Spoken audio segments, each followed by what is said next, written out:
नमस्कार दोस्तों, आपका अपने YouTube चैनल मैथ पावर में आपका स्वागत है।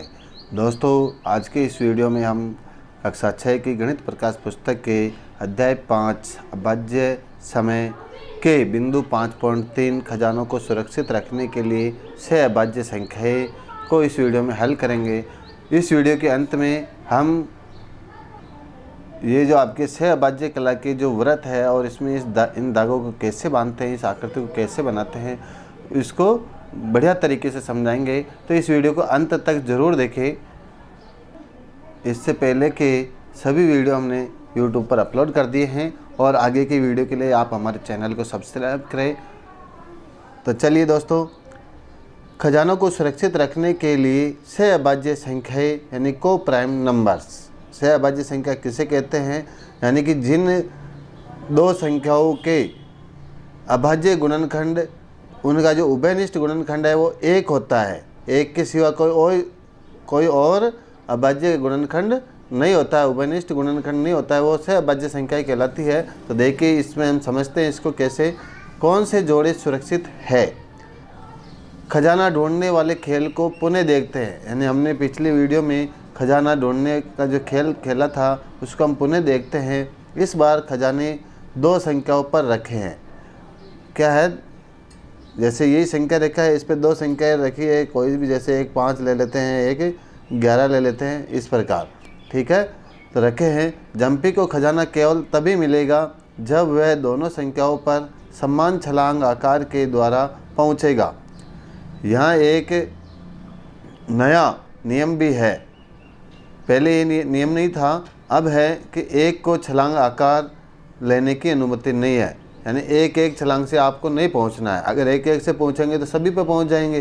तो ये कह रहा है एक को छलांग का आकार नहीं लेना है, और जो भी छलांग का आकार लेते हो उससे हमें दोनों पे पहुंचना है। ठीक है, आगे देखिए, ग्रम्पी खजाने को कहाँ रखे कि जंपी दोनों संख्याओं तक न पहुँच सके, यानी कि ग्रम्पी को खजाना रखना है और जंपी को ढूंढना है। ठीक है, तो क्या खजानों को 12 और 26 पर रखने से काम हो जाएगा?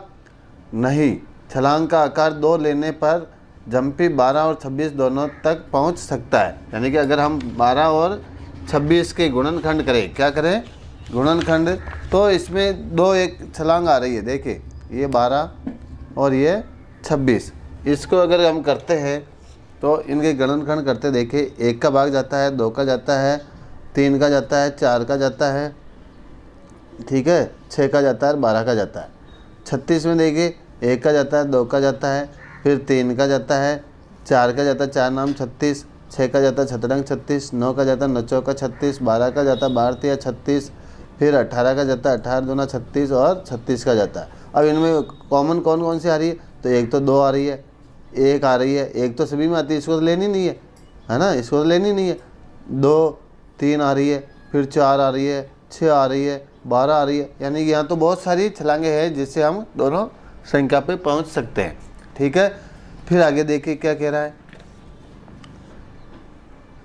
छलांग का आकार 2 लेने पर जंपी 12 और 26 दोनों तक पहुँच सकता है। 4 और 9 के बारे में आप क्या कहेंगे?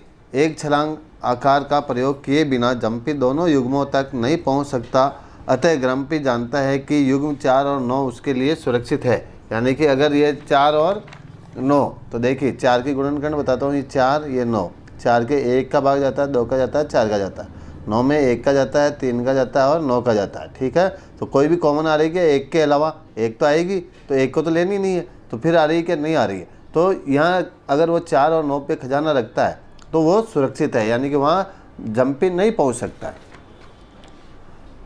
तो 4 और 9 उसके लिए सुरक्षित है। जांचे क्या ये युग्म सुरक्षित है, यानी कि जो ये संख्याएं दे रखी है ये सुरक्षित है क्या, यानी इनके अंदर 1 के अलावा कोई और छलांग उपयुक्त आ रही है या नहीं आ रही, ये पता लगाना। तो अब हमें क्या करना है, इनके सबके अभाज्य गुणनखंड करने हैं, पता लगाना है। तो देखिए, एक है 15 और 39, पहला लेते हैं अपन, ए है 15 और 39, ए है 15 और 39, दोनों के अपन अभाज्य गुणनखंड करते हैं। देखिए, 15 में 1 का भाग जाता है, फिर देखिए 3 का जाता है, 5 का जाता है और 15 का जाता है। 39 में देखिए 1 का जाता है, 3 का जाता है, देखिए 3 1 का 3, 3 का जाता है, 13 का जाता है और किसका जाता है, 39 का स्वयं का जाएगा। ठीक है, 13 39। तो अब देखिए इनमें एक के अलावा 3 क्या आ रहा है और उभयनिष्ठ गुणनखंड आ रहा है। इसका मतलब एक के अलावा 3 की छलांग भी अगर लेता है तो दोनों पे जाएगा। तो क्या ये सुरक्षित है, नहीं है। तो हम यहाँ क्या लिखेंगे, ये सुरक्षित नहीं है, सुरक्षित नहीं है, ये संख्या सुरक्षित नहीं है। फिर 4 और 15 को लेते हैं। तो देखिए 4 और 15 को देखते हैं अपन। ये 4 का लिया और ये 15 का लिया, दोनों के गुणनखंड 1 का जाएगा, 2 का जाएगा, 4 का जाएगा। इसमें देखिए 1 का जाएगा, 3 का जाएगा, 5 का जाएगा और 15 का जाएगा। तो इनमें देखिए 1 के अलावा कोई उभयनिष्ठ गुणनखंड आ रहा है क्या, नहीं आ रहा है। इसमें 2 है, इसमें नहीं है, इसमें 4 है, इसमें नहीं है, इसमें 3 है, इसमें नहीं है ना, नहीं है। इसका मतलब ये संख्या क्या है, सुरक्षित है। तो हम यहाँ क्या लिख देंगे, हाँ सुरक्षित है, हाँ सुरक्षित है। अब 18 और 29 को देखते हैं। तो 18 29 का देखिए करते हैं अपन। ये 18, ये 29।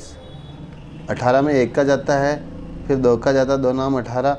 फिर देखिए 3 छंग 18, 6 का जाता है, 6 3 18, 9 का जाता है, 9 दूनी 18 और 18।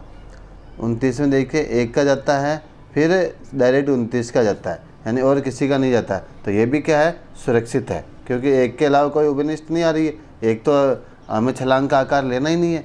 ठीक है, तो ये भी क्या है, सुरक्षित है, हाँ सुरक्षित है, हाँ सुरक्षित है। 20 और 55 को देखते हैं। तो देखिए 20 और 55 के करते हैं अपन। ये 20, ये 55, इनके गुणनखंड करते हैं। 20 में 1 का जाता है, 2 का जाता है, 4 का जाता है, 5 का जाता है, 10 का जाता है और 20 का जाता है। ठीक है, 55 में देखिए 1 का जाता है, 5 का जाता है, 11 का जाता है और 55 का स्वयं का ही जाता है, इसके अलावा किसी का नहीं जाता है। ठीक है, अब देखिए कोई कॉमन आ रही है क्या संख्या, 1 के अलावा कोई आ रही है क्या, नहीं आ रही है। इसका मतलब ये भी क्या है, सुरक्षित है। तो यहाँ लिखेंगे हम, हाँ सुरक्षित है, हाँ सुरक्षित है।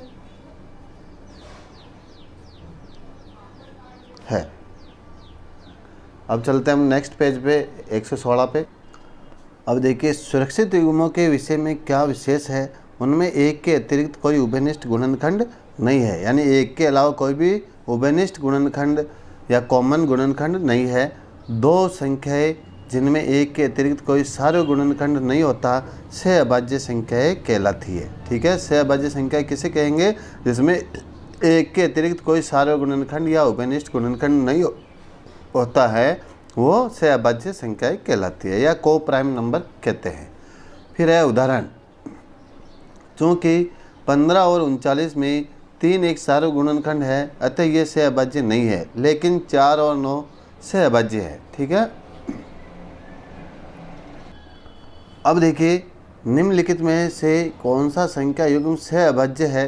तो हमें इनके क्या करने हैं, अभाज्य गुणनखंड करके देखने हैं। तो देखते हैं अपन यहाँ पर, देखिए यहाँ करते हैं अपन। पहला है आपके 18 और 35, 18 के और 35 के करते हैं। देखिए 18 में 1 का भाग जाता है, 2 का जाता है, 3 का जाता है, 6 का जाता है, 9 का जाता है और 18 का जाता है। ठीक है, फिर देखिए 35 में 1 का जाएगा, 5 3 8 होते, 3 का नहीं जाएगा, 2 का नहीं जाएगा, फिर 5 का जाता है, फिर 7 का जाता है, फिर 7 5 35, फिर 35 का ही जाता है। ठीक है, इसके अलावा किसी का नहीं जाता है।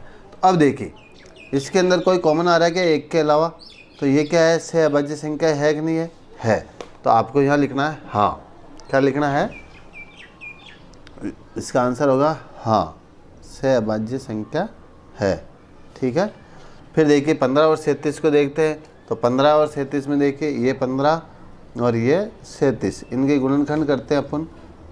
तो 15 के 1 का भाग जाता है, 3 का जाता है, 5 का जाता है और 15 का स्वयं का जाता है। ठीक है, अब 37 में देखिए अभाज्य संख्या है, तो 1 और 37 का ही जाएगा। तो देखिए इनमें भी 1 के अलावा कोई नहीं है अभाज्य, तो ये भी क्या है, हाँ सहअभाज्य है। इसका आंसर भी क्या लिखना है, हाँ सहअभाज्य है। ठीक है, हाँ लिखना। 30 और 35 में 30 और 4 से 15 में इसके और कर लेते हैं अपन गुणनखंड।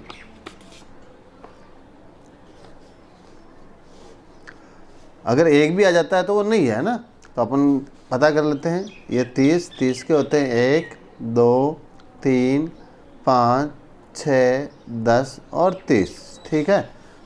415 के देखते हैं, तो 415 में देखिए 1 का भाग जाता है, फिर देखिए 3 का जाता है क्या, 5 1 6 4 10, 3 का नहीं जाएगा, 2 का भी नहीं जाएगा, 5 का जाएगा, 5 का जाएगा, इकाई का अंक 5 है, 5 का जाएगा, ठीक है। और आगे देंगे तो अपने तो यही पता लग गया कि इसमें 5 क्या है, दोनों में कॉमन आ रहा है। क्या आ रहा है, इसमें भी 5 आ रहा है, इसमें भी 5 आ रहा है। इसका मतलब ये क्या है, से अभाज्य नहीं है। तो आपको आंसर इसका लिखना है नहीं है, से अभाज्य नहीं है, ठीक है।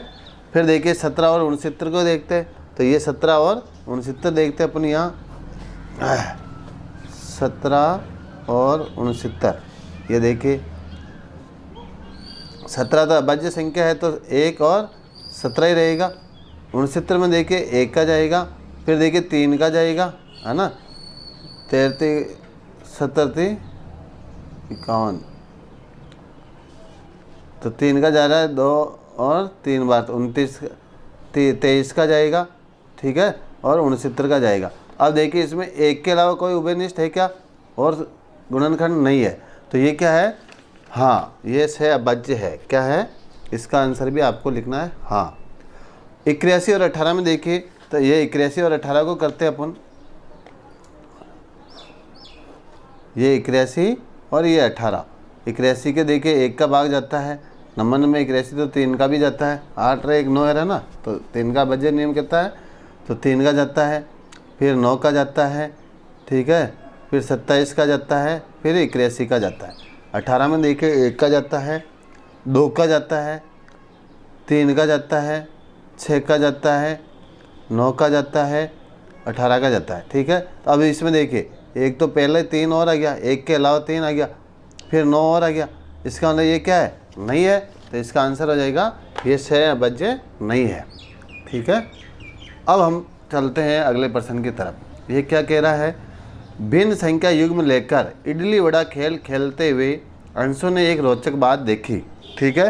क्या देखी, तो कभी कभी प्रथम सार्वगुणज दोनों संख्याओं के गुणनफल के समान था, ठीक है। दूसरी अन्य स्थितियों में प्रथम सार्वगुणज दोनों संख्याओं के गुणनफल से छोटा था।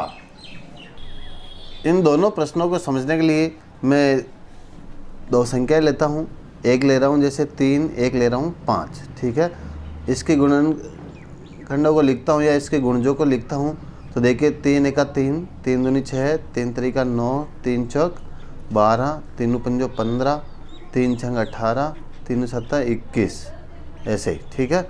इसके लिखता हूँ तो 5 एका 5, 5 दूनी 10, 5 तरी 15, 5 चौक 20, 5 आम 25, ठीक है। अब यहाँ देखिए 3 के गुणजों में और 5 के गुणजों में कॉमन कहाँ आ रहा है, 15 पे, यानी कि सारे गुणज इनका कहाँ आ रहा है, 15 पे, ठीक है। अगर इन दोनों को मैं गुणा करता हूँ, 3 इंटू 5 करता हूँ, तो भी मुझे क्या मिल रहा है, 15। यानी कि ये कह रहा है कि कभी कभी प्रथम सार्वगुणज दोनों संख्याओं के गुणनफल के समान होता है, यानी इनका प्रथम सार्वगुणज कौन सा आया, यहाँ 15 आया, ठीक है। और इन दोनों को गुणा किया तो कितना आया, 15, यानी कि दोनों का क्या है, क्यों आया ये, क्योंकि ये दोनों क्या है, अभाज्य संख्याएं हैं। क्या है, अभाज्य संख्याएं, इसलिए अभाज्य संख्या को आपस में गुणा करते हैं तो उनका सार्वगुणज, प्रथम सार्वगुणज भी वही संख्या आएगी जो इनका गुणनफल होता है, ठीक है। फर्स्ट बात। अन्य स्थितियों में प्रथम सार्वगुणज दोनों संख्याओं के गुणनफल से छोटा होता है, ठीक है। अब जैसे मैं ले लेता हूँ 6 और 9 ले लेता हूँ, 6 और 9 ले लेता हूँ। अब देखिए 6 के लिखता हूँ मैं, 6 के गुणज 6 का 6, 6 दू 12, 6 त्री 18, 6 चौका 24, 6 पंजो 30, 6 तड़ंग 36, 6 7 42, ठीक है। 9 का ले लेता हूँ, 9 एकम 9, 9 दो 18, 9 त्री 27, 9 चौका 36, 9 पंजो 45। अब देखिए इनका प्रथम सार्वगुणज कहाँ आ रहा है, 18, ठीक है, दोनों का ही आ रहा है। अब इन दोनों को मैं गुणा करता हूँ, यानी कि 6 इंटू 9 करता हूँ, तो 6 नाम 54 आता है, यानी इनका गुणनफल तो कितना आ रहा है 54, जबकि सारे गुणज क्या आ रहा है इस गुणनफल से पहले ही आ रहा है। और इसमें आपके क्या आ रहा था, इस इनका जो प्रथम सारे गुणज है और इनका दोनों का गुणनफल समान आ रहा है। तो ये दोनों स्थिति चल सकती है, कभी भी बन सकती है, क्योंकि अगर अभाज्य संख्या है दोनों तो उनका प्रथम सारे गुणज ही उनका गुणनफल होगा। अगर दोनों भाज्य संख्याएं हैं तो उनका प्रथम गुणज उनके गुणनफल से पहले भी आ सकता है। ठीक है, ये दोनों समझ में आ गए। उपरोक्त प्रत्येक कथन के लिए उदाहरण खोजिए। ये संख्या युग्म के सह अभाज्य होने से किस प्रकार संबंधित है। अब देखिए बहुत ही इम्पोर्टेंट और रोचक जानकारी जो इस वीडियो की बहुत ही इम्पोर्टेंट है और कला है, सह अभाज्य कला। नीचे दर्शाई गई धागे की कला को देखिए। पहली आकृति में 12 खूंटियाँ हैं, ये देखिए 12 खूंटियाँ हैं। धागा हर चौथी खूंटी से बंधा है।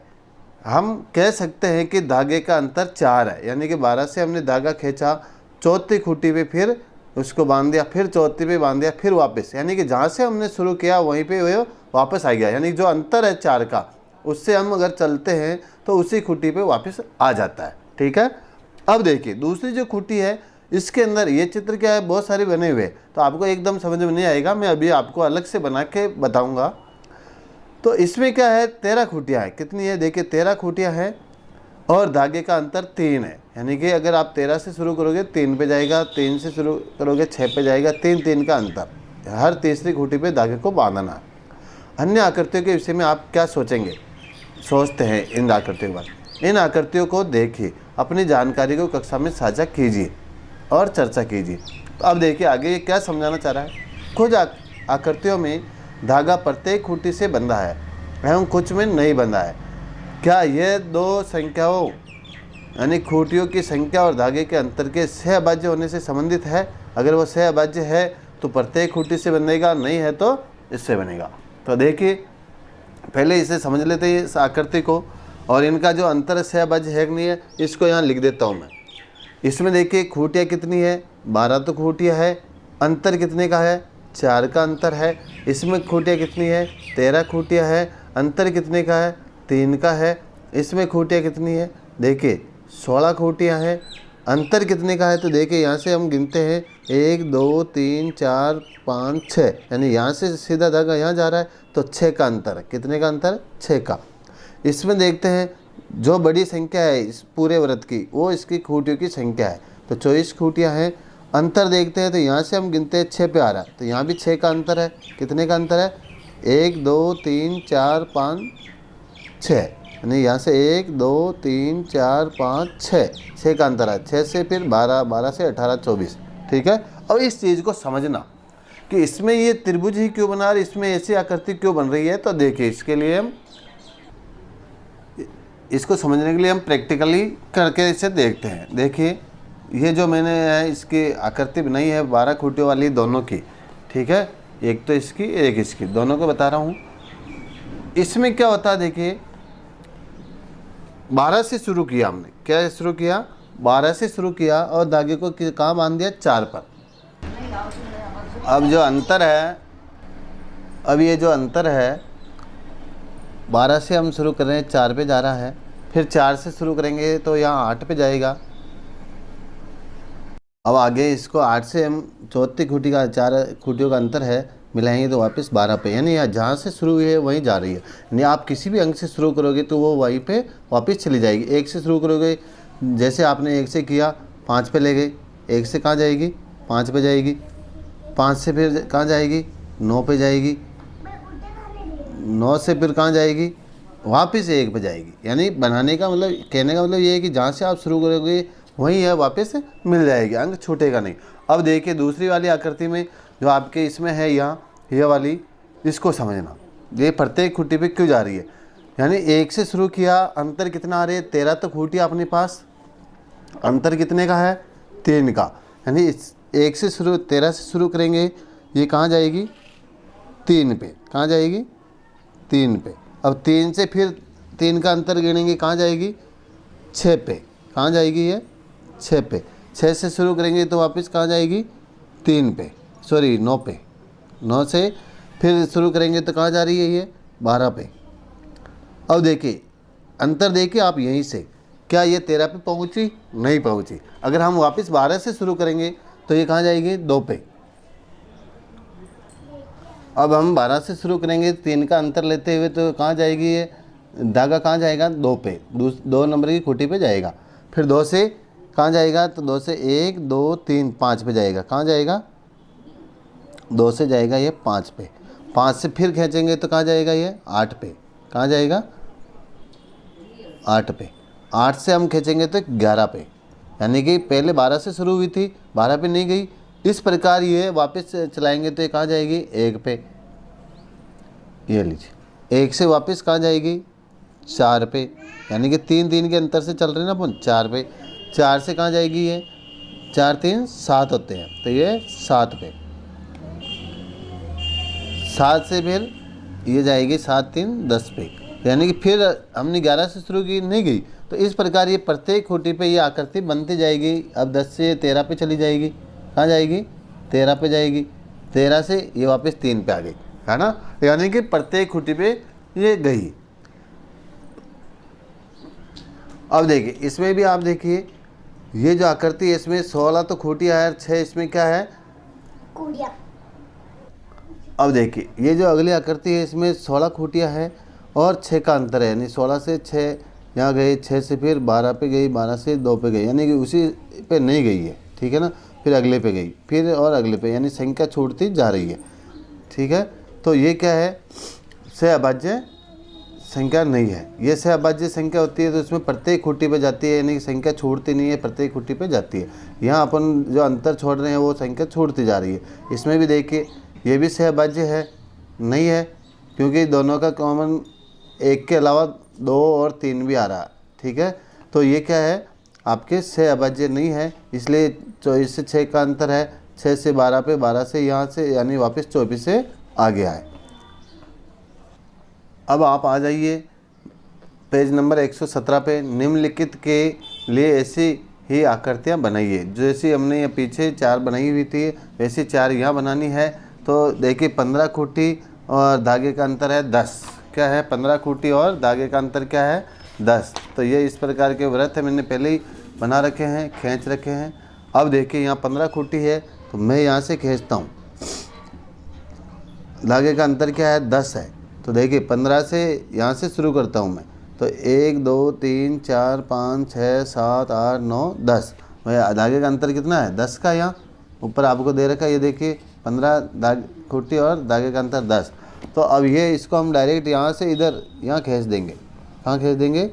ये 10 पे, ठीक है। फिर यहाँ से अपन 10 लेते हैं, तो देखिए 1 2 3 4 5 6 7 8 9 10, यहाँ आ जाएगी, ठीक है।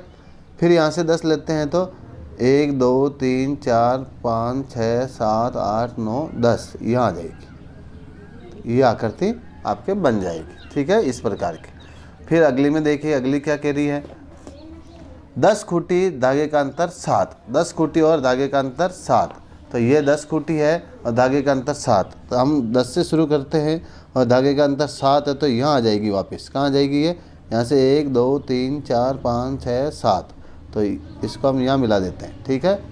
अब देखिए फिर यहाँ से 7 अंतर गिनते हैं, तो 1 2 3 4 5 6 7, यहाँ आ रहा, तो ये यहाँ बन गया। फिर यहाँ से 7 गिनते हैं, तो 1 2 3 4 5 6 7, यहाँ आ रहा है, ठीक है। फिर यहाँ से 7 गिनते हैं, तो 1 2 3 4 5 6 7, यहाँ आ रहा है, ठीक है। इसको यहाँ मिला देते हैं। फिर इसको यहाँ से 7 गिनते हैं, तो 1 2 3 4 5 6 7, यहाँ आ रहा है, ठीक है। तो इसको यहाँ मिला देते हैं। फिर यहाँ से 7 गिनते हैं, तो 1 2 3 4 5 6 7, यहाँ आ रहा है, ठीक है। तो इसको यहाँ मिला देते हैं। यहाँ से 7 गिनते हैं, तो 1 2 3 4 5 6 7, यहाँ आ रहा है, ठीक है। तो इसको यहाँ मिला देते हैं। फिर यहाँ से 7 गिनते हैं, तो 1 2 3 4 5 6 7, यहाँ आ रहा है, इसको यहाँ मिला देते हैं। फिर इसको यहाँ से गिनते हैं, यहाँ से, है ना, तो 1 2 3 4 5 6 7, यहाँ आ रहा है, यहाँ मिला देते हैं। फिर गिनते हैं यहाँ से, तो 1 2 3 4 5 6 7, यहाँ आ रहा है, ठीक है। ये इस प्रकार ये आकृति बनेगी। ये आपके पहली आकृति, ये आपके दूसरी आकृति, ठीक है। अब तीसरी आपके हैं 14 खूंटी और धागे का अंतर 6, ठीक है। 14 खूंटी और धागे का अंतर 6, यहाँ सी आ जाएगा, या ए बी सी और ये डी। तो 14 खूंटी धागे का अंतर 6, तो देखिए यहाँ ये आपकी 14 खूंटी है, यहाँ लिख दो भले 14 खूंटी धागे का अंतर 6, ठीक है। अब यहाँ क्या करना है, 14 से 6 पे लाना है, तो ये आ जाएगी डायरेक्ट सीधी यहाँ, ठीक है, 6 पे। फिर 6 से 6 दूनी 12 पे यहाँ आ जाएगी, 6 का अंतर है ना, 12 से 6, तो 12 और 6 18, यानी कि 1 2 3 4 5 6 यहाँ आ रहा है, ठीक है। फिर यहाँ से 6 गिनेंगे तो 1 2 3 4 5 6 यहाँ आ रहा है। फिर यहाँ से 6 गिनेंगे तो 1 2 3 4 5 6 यहाँ आ रहा है, 1 2 3 4 5 6 यहाँ आ रहा है, 1 2 3 4 5 6 यहाँ आ रहा है, ठीक है। 1 2 2 3 4 5 6 ना यहाँ है, तो यहाँ से 1 2 3 4 5 6 यहाँ आ रहा है। इसको इस प्रकार मिलाते जाएंगे। यहाँ से फिर 1 2 3 4 5 6 यहाँ आ रहा है, ठीक है, तो इसको यहाँ मिला देंगे। फिर यहाँ से 1 2 3 4 5 6 यहाँ आ रहा है, ये ऐसे मिला देंगे। 1 2 3 4 5 6 यहाँ आ रहा है, यहाँ से तो 1 2 3 4 5 6 यहाँ आ रहा है, ठीक है, ये मिला दी। 1 2 3 4 5 6 सॉरी 1 2 3 4 5 6 यहाँ आ रहा है, मिल गया। तो ये इस प्रकार ये आकृति बनेगी। तो इसमें आकृति अंक छोड़ते जा रहे हैं ना 14 और 6 में। अब देखिए आकृति जो है अगली चौथी, 8 खूंटी धागे का अंतर 7 है। तो ये देखिए आपके 8 खूंटी धागे का अंतर 7, तो यहाँ आप लिख सकते हो 8 तो खूंटी और धागे का अंतर 7। तो यानी कि आप यहाँ से गिनोगे 1 2 3 4 5 6 7, तो डायरेक्ट इधर ऐसे मिल जाएगा। फिर यहाँ से गिनेंगे अपन तो 1 2 3 4 5 6 7 यहाँ मिल जाएगा, इस प्रकार। फिर यहाँ से गिनेंगे तो ये इससे मिल जाएगा, ये इससे मिल जाएगा, ये इससे मिल जाएगा, ये इससे मिल जाएगा, ये इससे मिल जाएगा, ये इससे मिल जाएगा, ठीक है। तो ये आकृति इस प्रकार बनेगी। तो इस वीडियो में इतना ही है। अगले 5.4 के लिए हम अगली क्लास में आपको अगला वीडियो अपलोड कर देंगे। तो कैसी लगी हमारी वीडियो कमेंट करके ज़रूर बताएं। थैंक यू दोस्तों।